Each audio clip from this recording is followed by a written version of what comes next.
Today, Jesus is speaking to each one of us, and he's saying, do not weep. Do not weep. Why is Jesus saying, do not weep?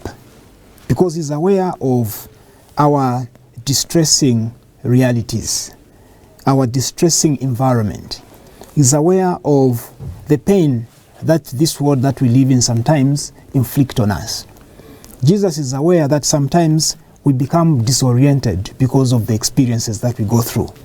That sometimes we can't even pray because our hearts are at pain. Our hearts are hurt, are bitter. Sometimes we are bitter even against God himself. You look to God and say, but what is going on? How can you allow a thing like this to happen to me? We become angry against God. Jesus is aware of all that. And why is Jesus aware of that reality? It is because he lived in it. He came down to live with us, to walk the same paths that we walk, to experience the same experiences that we go through, to weep the same way that we do. Jesus came to feel hungry the same way that we do, and pain was also inflicted on him until the cross. He died. So he passed through, let us say, the same kind of life that we also go through, with everything that it brings, what it brings with it. And this is why he's saying, do not weep. Now when Jesus says do not weep, he's also looking ahead. He's saying do not weep because there's something better that is coming. Don't just look at what you're going through now and weep because of what you're going through now. Look ahead. Raise your eyes and see what God is showing you beyond that pain. Raise your eyes and see that God is actually present right where you are. Raise your eyes and see that there is a better world out there, that there's a better society prepared for you by God himself. But if you just keep your eyes down to look at the pain that surrounds you, the only thing that you're going to do is to weep. It is to weep. Do not weep. And he came and touched the bier, and the bearers stood still and said, young man, I say to you, arise. Young man, I say to you, arise. And the dead man sat up. Jesus is saying the same words again. Young man, young woman, whoever you are out there, Jesus is saying, arise. Come out of those ashes. Arise from that cracked life. Arise from whatever causes you to weep. There's always a better world that God prepares for those that stand strong in the middle of pain. There's always a better life that God prepares for them, provided they don't drive themselves away from his face because of what they are going through now. The same way that he says to this young man, arise, he's also saying to you and I, arise, because I have something better for you. Arise, because what you're going through now is not the final definition of your life. Arise, because the pain that you're going through now is preparing you for something better. Arise, because your experiences now are like the situation of a hatching chick. You know, a chick when it is hatching. A chick, kanku kangono kaja, kacho kamu egg. Do you know that that chick breaks the shell of the egg for itself? It's not the mother that breaks the shell. It's not the mother. It's the chick itself. And you can imagine that it is not an easy activity at all, because the chick is still weak.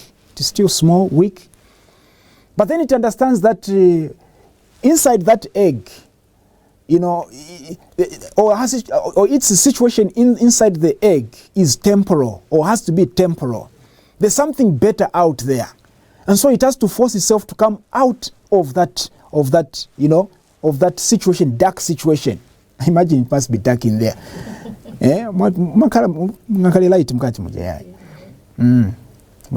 Road shading proper. Yeah, it is very dark. But the chick knows that it can't remain in that shell forever. It shouldn't. It is not meant to remain in that shell forever, in that darkness. But then it has to struggle to crack that shell in order to come out to the light. It's as if Jesus is saying to that chick, arise, come out of that darkness, break that shell, break whatever is, troubling your life, break it, come out, see that there's something better than what you have in there. Kulaba ya mama egi ya chemba twanda ati yasuka okusuka egi nga yasuka nishi kamwana kakano kutoba kafiro kutoba so kafuira mukati mani nkuku inagonera mam kapena ma eggs yanga ati kapena 10 maybe 2 or 3 did not hatch. Yeah. If people say na fisuka efyo na fisuka. Yeah. Because maybe that chick, the struggle was not as much, so yeah, it died in there. And sometimes we also give up very easily, and we just die, drowning in our own tears. We just die within the darkness of that shell. But just is saying, keep trying, don't give up, because if you give up, you die in there. You didn't get the suka. You die in there. Keep trying until you break that shell.